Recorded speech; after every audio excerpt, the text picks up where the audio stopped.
नमस्कार दोस्तों, मैं मोहित अवस्थी अपने channel study with Mohit sir में आप सभी लोगों का बहुत बहुत स्वागत करता हूं।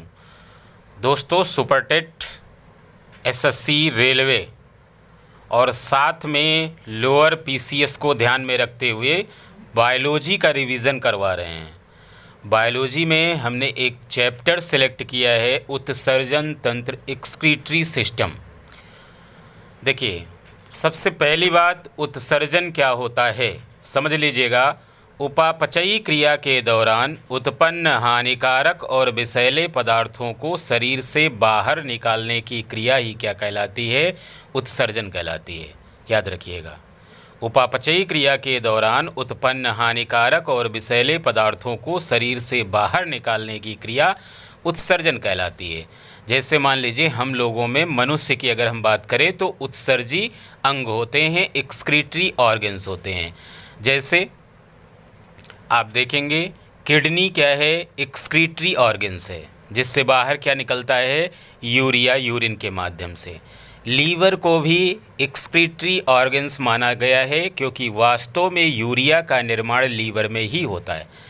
साथ में स्किन भी क्या है? एक्सक्रीटरी ऑर्गन है, उत्सर्जी अंग है। पसीना बाहर निकलता है और पसीने में के माध्यम से शरीर से कुछ हानिकारक पदार्थ भी, टॉक्सिक मटेरियल भी बाहर निकल जाते हैं। अगला आप समझ सकते हैं, लार्ज इंटेस्टाइन।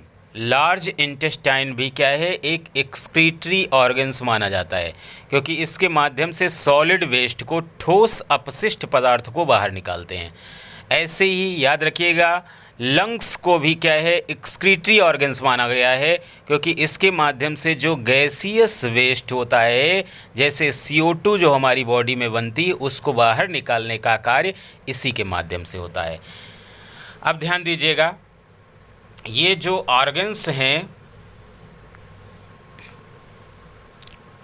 देखिए, जो वेस्ट प्रोडक्ट होता है, जो वेस्ट प्रोडक्ट होता है, उसी के लिए शब्द उपयोग किया गया है, वर्ज्य पदार्थ।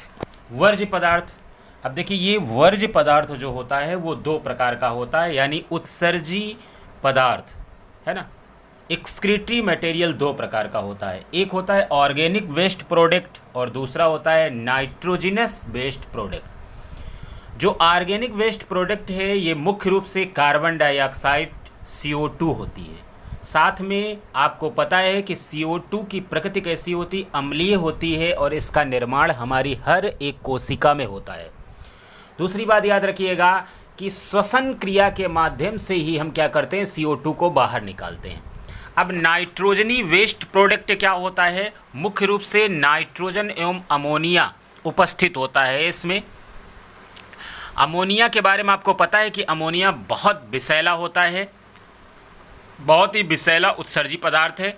इसे शरीर से बाहर निकालते हुए जल की अत्यधिक आवश्यकता होती है। इसीलिए आपने देखा होगा, जो जलीय जीव होते हैं उनका एक्सक्रीटरी मटेरियल अमोनिया ही होता है।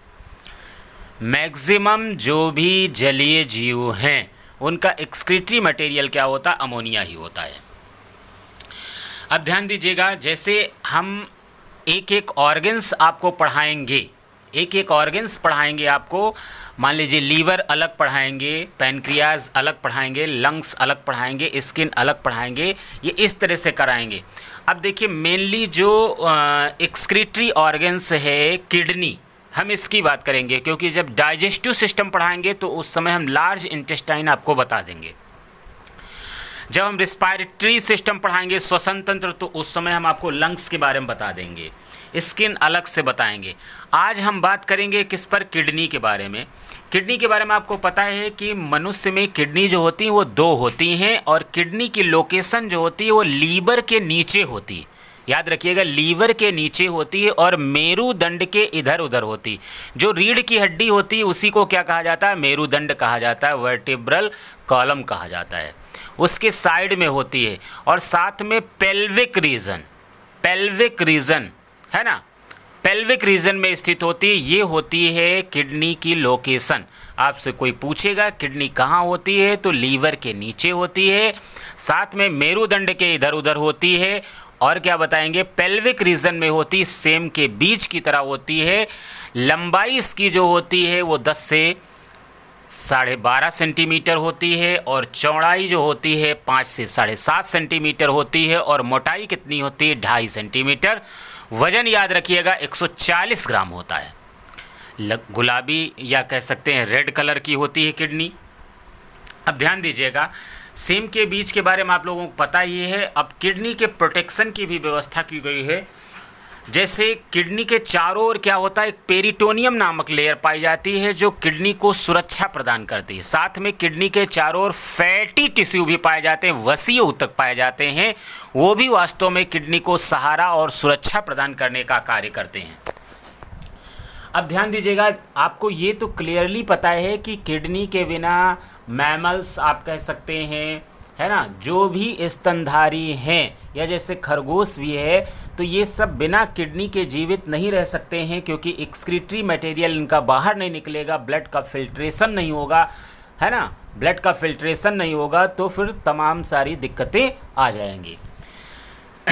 अब ध्यान दीजिएगा, किडनी के बारे में एक चीज़ और याद रखिएगा कि किडनी की क्रियात्मक और संरचनात्मक स्ट्रक्चरल और फंक्शनल यूनिट जो होती है वो नेफ्रॉन है। क्या होती है, नेफ्रॉन। और नेफ्रॉन के बारे में याद रखिएगा कि प्रत्येक किडनी में लगभग 10 लाख नेफ्रॉन होते हैं। कितने नेफ्रॉन होते हैं, 10 लाख नेफ्रॉन होते हैं, याद रखिएगा। दूसरी बात याद रखिएगा कि नेफ्रॉन में एक प्यालीनुमा संरचना होती है जिसे क्या कहते हैं, बोमेन संपुट। कई बार पूछा गया है कि नेफ्रॉन में एक प्यालीनुमा संरचना होती है जिसे क्या कहते हैं, बोमेन संपुट। अल्ट्रा फिल्ट्रेशन का कार्य वास्तव में बोमेन संपुट में ही होता है, ये भी याद रखिएगा। अल्ट्रा फिल्ट्रेशन का कार्य कहाँ होता है, बोमेन संपुट में होता है।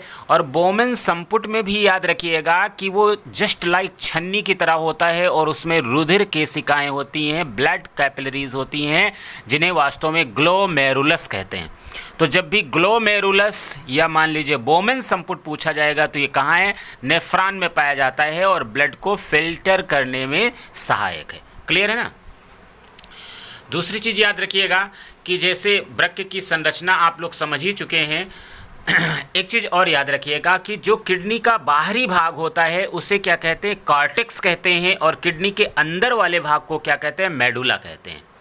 किडनी के बाहरी भाग को कॉर्टेक्स और अंदर वाले भाग को क्या कहते हैं, मेडुला कहते हैं। हेनले लूप भी पूछा गया है कई बार। हेनले लूप पूछा गया कि हेनले लूप कहाँ पाए जाते हैं, तो क्या बताएंगे कि किडनी में ही पाए जाते हैं। और ख़ासकर जो मेडुला वाला भाग होता है, जो मेडुला वाला भाग होता है उसी में क्या होते हैं, हेनले लूप पाए जाते हैं। और ये जल और सोडियम क्लोराइड का क्या करते हैं, पुनः अवशोषण में सहायक। हेनले लूप मेडुला वाले भाग में पाए जाते हैं, वाटर और सोडियम क्लोराइड NaCl का क्या करते हैं, पुनः अवशोषण करते हैं, रीएब्जॉर्प्शन करने का काम करते हैं।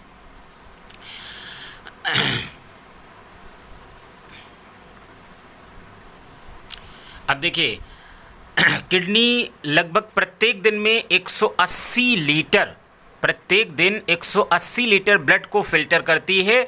और ब्लड को फिल्टर करने में क्या करती है, शरीर से जो वेस्ट प्रोडक्ट है उसको यूरिन के माध्यम से बाहर निकाल देता है। वास्तव में हम लोग बाहर क्या निकालते हैं, यूरिया निकालते हैं।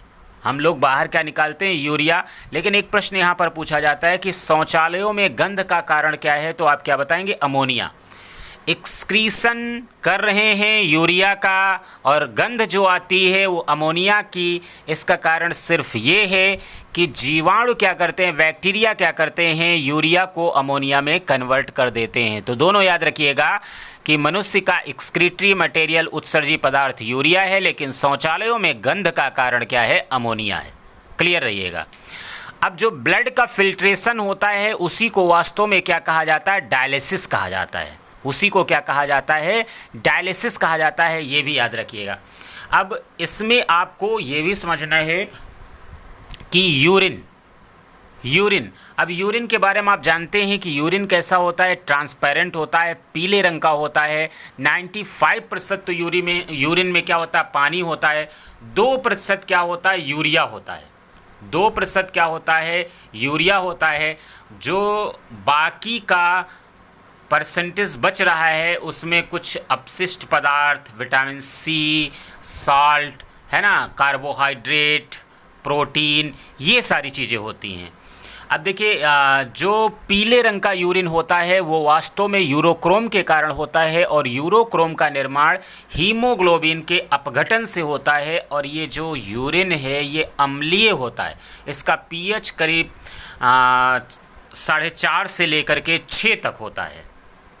और ये भी आपको क्लियर होना चाहिए कि यूरिन में गंध मैंने आपको बता ही दिया, अमोनिया के कारण होती है। और साथ में करीब 24 घंटे में सामान्य व्यक्ति अगर कोई है तो उसमें 1.5 लीटर के आसपास में यूरिन बाहर निकलता है। कुछ उत्सर्जी अंग भी आपसे पूछे जाते हैं, जैसे कुछ ऑर्गेनिज्म हैं या फाइलम हैं, उनके जो एक्सक्रीटरी ऑर्गेन्स हैं, जैसे आपको पता है प्लेटी हेलमेंथीज होता है, इसमें क्या पाई जाती हैं, फ्लेम सेल्स पाई जाती हैं, जैसे झींगा वगैरह होते हैं। ऐसे ही होता है एसके एलमेंथीज में क्या होता है, रेनेट कोशिकाएं पाई जाती हैं।